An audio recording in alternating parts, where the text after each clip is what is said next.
Hello everyone and welcome back to the channel. It's Funny to Tears. Today I've got a story for you that is, well, a perfect example of why this channel has its name.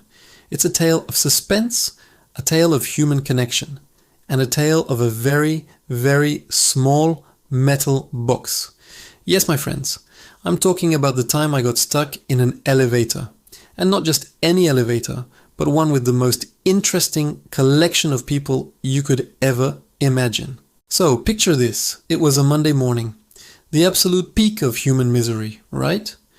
I was running late for a super important meeting, clutching a coffee that was rapidly cooling, and a folder of documents that felt like they weighed 1,000 pounds. I dash into my office building, which is one of those modern, sleek high-rises, and I sprint for the elevator. The doors are just about to close, and I do that classic desperate move, the one-arm lunge, to stop them. Success! I squeeze in, a little out of breath, and give a sheepish smile to the other occupants. And that's when I first took stock of my fellow passengers. It was a full house. In one corner, there was this guy in a perfectly tailored suit, looking like he just stepped off the cover of a business magazine. He was tapping impatiently on his phone, probably closing a multi-million-dollar deal or something. Next to him was a young woman, a student by the looks of her backpack, headphones on, completely lost in her own world. Then there was a sweet-looking elderly lady, clutching her handbag, humming a little tune to herself. And finally, the star of our show, a delivery guy with a tower of pizzas. I'm not exaggerating. This tower was so high, the top box was almost touching the ceiling of the elevator. The smell of pepperoni and garlic was just heavenly. I remember thinking, man, someone's having a great lunch. I pressed a button for my floor, the 23rd. The doors slide shut, and a gentle humming sound begins as we start our ascent. First floor, second floor, third floor, everything is normal.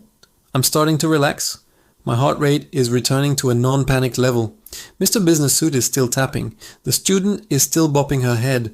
The elderly lady is still humming, and the pizza tower is still standing tall. We pass the 10th floor, the 11th, and then it happens. There's a sudden jarring lurch. It wasn't violent, but it was enough to make everyone stumble. The pizza tower wobbled precariously, and the delivery guy instinctively wrapped his arms around it like he was protecting his firstborn child. Then a shudder. The lights flicker off, then on again, and we come to a dead stop. Complete silence. The gentle hum is gone.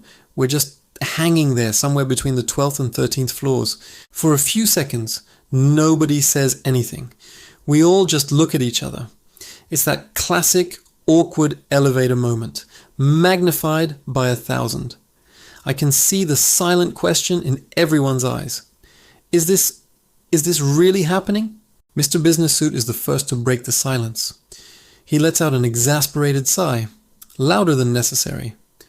"Oh, you have got to be kidding me," he mutters, jabbing the door open button repeatedly. Nothing. He then stabs at the emergency call button. A crackle, and then a disembodied voice from the speaker, sounding incredibly bored, says, "Maintenance. What's the problem?" "The problem," Mr. Business Suit says, his voice dripping with annoyance, "is that we're stuck in one of your elevators. I have a board meeting in 10 minutes. The voice on the other end says, "Okay, sir, calm down. We see you between floors 12 and 13. We're sending someone. It might take a little while." "A little while?" he practically yells. "How long is a little while? Could be 20 minutes, could be an hour. We'll get you out as soon as we can." And with that, the speaker goes silent. An hour. The words hang in the air. An hour? In this tiny box? With these strangers? I look at my lukewarm coffee and feel a wave of despair. My important meeting is definitely not happening. The student finally takes off her headphones. "Wait, what's going on? Are we stuck?" she asks, her eyes wide. The elderly lady pats her arm gently. "It seems so, dear. Don't you worry, they'll get us out." She has this calming, grandmotherly presence that immediately makes me feel a tiny bit better. But the real drama was centered around the pizza. The delivery guy looks completely defeated. "My pizzas," he moans, looking at his phone. "They're going to be cold. The customer is going to give me a 1-star review. My career is over." I felt genuinely bad for him. His entire livelihood was slowly congealing in those cardboard boxes.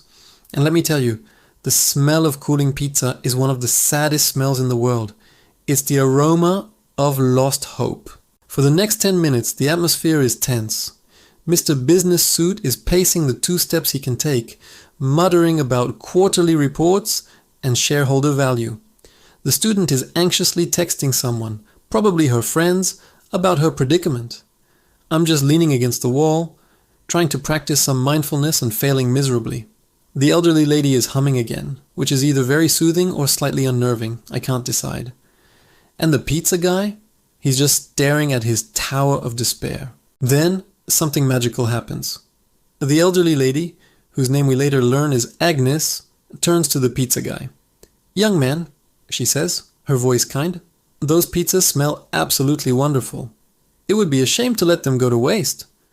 The pizza guy looks up, confused. "But they're for a customer." Agnes smiles. "Well, that customer isn't in this elevator, are they? But we are, and I, for one, am getting a little peckish." Mr. Business Suit scoffs. "We can't just eat his delivery," but the student pipes up.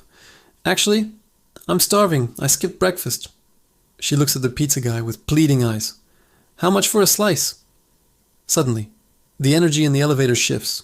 The pizza guy's eyes light up. A tiny flicker of entrepreneurial spirit awakens within him. He looks at his phone, does some quick math. "Well," he says, a sly grin spreading across his face. "Stuck in an elevator, there's a surcharge. Demand is high, supply is limited. Basic economics. $10 a slice." Mr. Business Suit gasps. $10? That's extortion. But I'm already pulling out my wallet. "I'll take 2, I say. My meeting is ruined. My day is a mess. But the thought of hot pepperoni pizza is like a beacon of light. The student agrees, pulling out her cash. Even Agnes reaches into her handbag. "I'll have a small one, dear," she says. "Just cheese if you have it."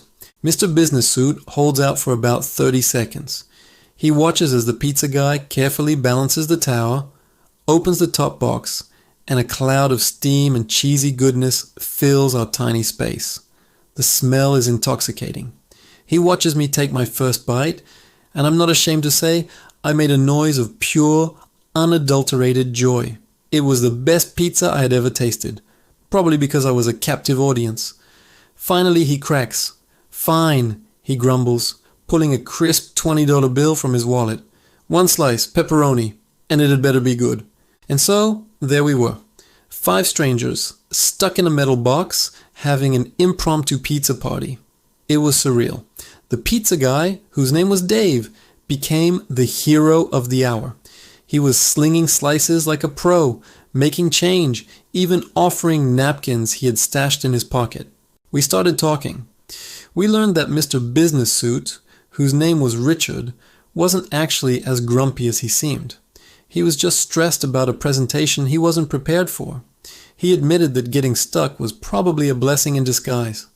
The student, Chloe, was studying graphic design and was on her way to a class she dreaded.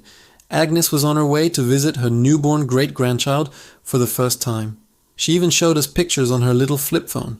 We talked about our lives, our jobs, our favorite movies. Richard, the big shot executive, confessed his secret love for cheesy 80s action films. Chloe showed us some of her amazing artwork on her tablet. Agnes told us a story about meeting her husband at a dance hall in the 1950s. And Dave the pizza guy? He told us his dream was to open his own food truck. We all agreed he'd be a massive success. For about 45 minutes, we weren't strangers anymore. We were the Pizza Elevator Club. We were a community, forged in inconvenience and bonded by cheese. We finished all the pizzas. Every last slice. It was a feast. Dave made a killing. He said it was his most profitable delivery ever. And then, just as Agnes was finishing her story, there was another lurch. The lights flickered, the hum returned, and the elevator started moving upwards. We were saved. When the doors opened on my floor, it was almost sad. The real world was waiting. Richard's phone started buzzing non-stop. Chloe had to run to her class. Agnes had a baby to meet. We all exchanged goodbyes. Richard clapped Dave on the shoulder. "Dave," he said with a genuine smile. If you ever get that food truck business plan together, you call me. My firm invests in startups. He handed him his business card. Chloe gave Dave a high five. Best pizza party ever, she said. Agnes gave him a hug. Thank you for lunch, dear. I thanked him too, and we all went our separate ways. I never saw any of them again. But I'll never forget that morning. I missed my meeting. My day was thrown completely off schedule. But I experienced fournisseurs a moment of pure, unexpected human connection. All because of a faulty elevator and a tower of pizzas. It just goes to show you, sometimes the most annoying, inconvenient moments can turn into the best stories. And sometimes the best business meetings happen in a stalled elevator, fueled by overpriced pepperoni slices. So what's the moral of the story? I guess it's to always carry cash, be nice to the delivery guy, and remember that even on the worst Monday morning, a little bit of shared absurdity and a lot of pizza can make everything okay. Thanks for listening to my story on It's Funny to Tears. If you've ever had a crazy experience being stuck somewhere, drop it in the comments below. I'd love to read it. And don't forget to like this video and subscribe for more stories that will make you laugh, cry, or just be really, really hungry for pizza. See you next time.